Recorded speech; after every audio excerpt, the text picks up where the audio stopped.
Kampung Jogokarian ternyata memiliki sejarah yang panjang, mulai dari menjadi tempat tinggal para prajurit keraton hingga hubungannya dengan tragedi tahun 1965. Lalu, bagaimana awal mulanya Kampung Jogokarian berdiri?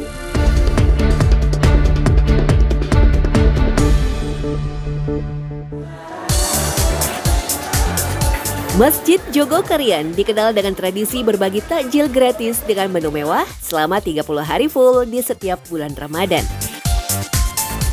Kami pun penasaran dengan kampung di mana Masjid Jogokarian berada. Kampung Jogokarian namanya. Nama kampung di Yogyakarta memang menyesuaikan filosofi tempat maupun pekerjaan warganya. Termasuk Kampung Jogokarian yang namanya berasal dari nama Satuan Prajurit Keraton Ngayogyakarta Hadiningrat Jogokaryo yang bertugas menjaga keamanan kerajaan.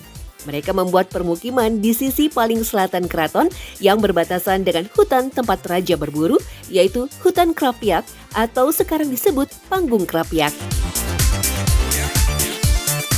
Kita tahu bahwa zaman era Hamengkubuwono II itu terjadi perang besar melawan Raffles yang kemudian salah satu benteng keraton di sisi timur itu hancur yang kita kenal sebagai peristiwa Geger Sepei itu 1812. Nah disitulah sebenarnya masa akhir dari periode Bergodo keraton sebagai kesatuan militer kerajaan itu memiliki fungsi sebagai pasukan perang. Jumlah pasukan Bergodo Jogokaryo saat itu berkisar 750 orang. Mereka bermukim di kawasan ini setelah dipindahkan keluar keraton oleh Sultan Hamengkubuwono IV lantaran benteng Baluwarti keraton sudah penuh. Pada masa Sultan Hamengkubuwono VIII, ada perubahan peran prajurit di Keraton Ngayogyakarta, yang semula prajurit perang menjadi prajurit upacara. Jumlahnya pun hanya tinggal 75 orang saja. Kondisi itu membuat banyak prajurit yang kehilangan jabatan dan pekerjaan. Kehidupan prajurit yang awalnya mapan sebagai abdi dalam berubah drastis menjadi petani karena mereka tidak lagi menerima gaji. Mereka diberi tanah dan sawah. Tetapi hanya sedikit yang bisa menyesuaikan diri dengan kondisi. Jadi dari situ yang biasanya hidup mewah gitu ya, suka makan-makan dan mohon maaf waktu itu memang prajurit suka berjudi, suka minum siu nyeret gitu ya, candu. Royal pada perempuan. Nah itu yang membuat kondisi ekonominya semakin terpuruk sehingga masuklah juragan-juragan batik itu waktu itu. Mereka menjual tanah dan sawah yang mereka miliki pada pengusaha batik dan tenun dari Kampung Karangkajen. Tatanan sosial ekonomi di Kampung Jogokarian pun berubah total. Kampung Jogokarian mulai berubah jadi kampung batik dan tenun. Generasi anak abdi dalam pun terpaksa bekerja sebagai buruh di pabrik tenun dan batik.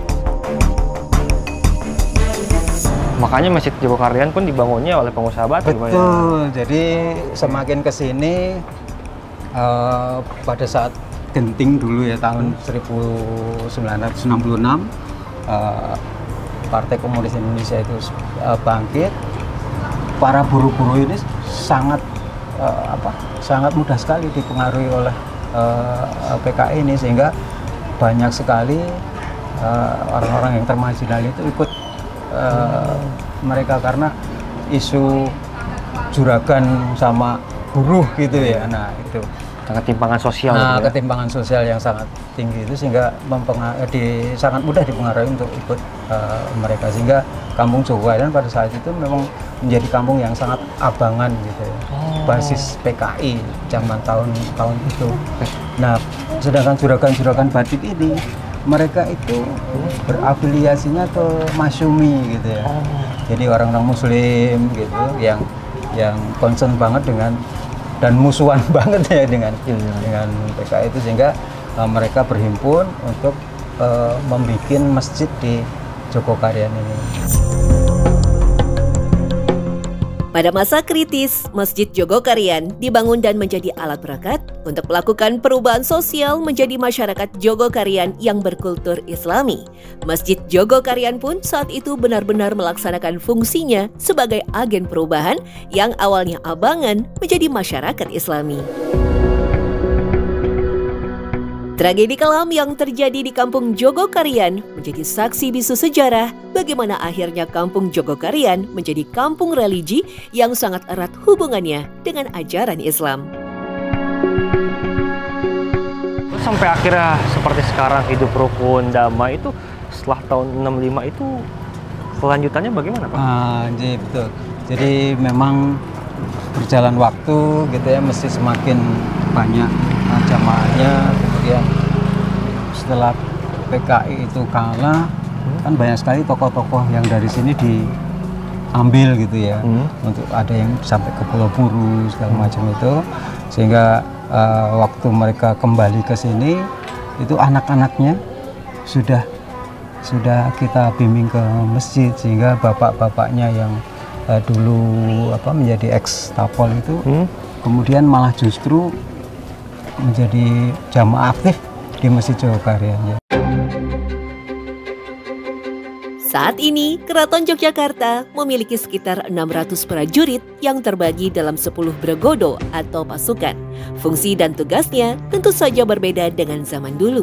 Kini, tak semua bregodo merupakan keturunan prajurit keraton masa lampau. Asalkan memenuhi syarat, warga biasa pun bisa menjadi prajurit Keraton Yogyakarta.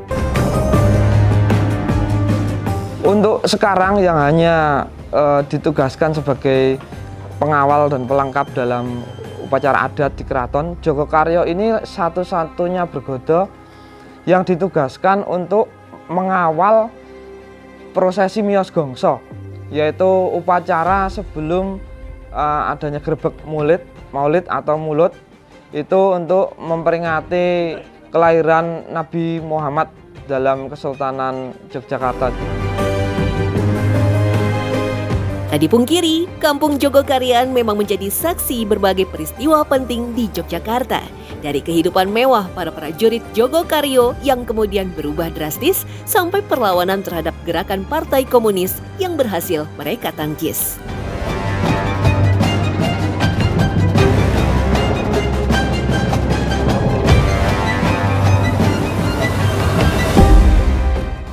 Di dalam manuver Jupiter Aerobatic Team, kita memiliki 15-20 manuver yang kita latihkan.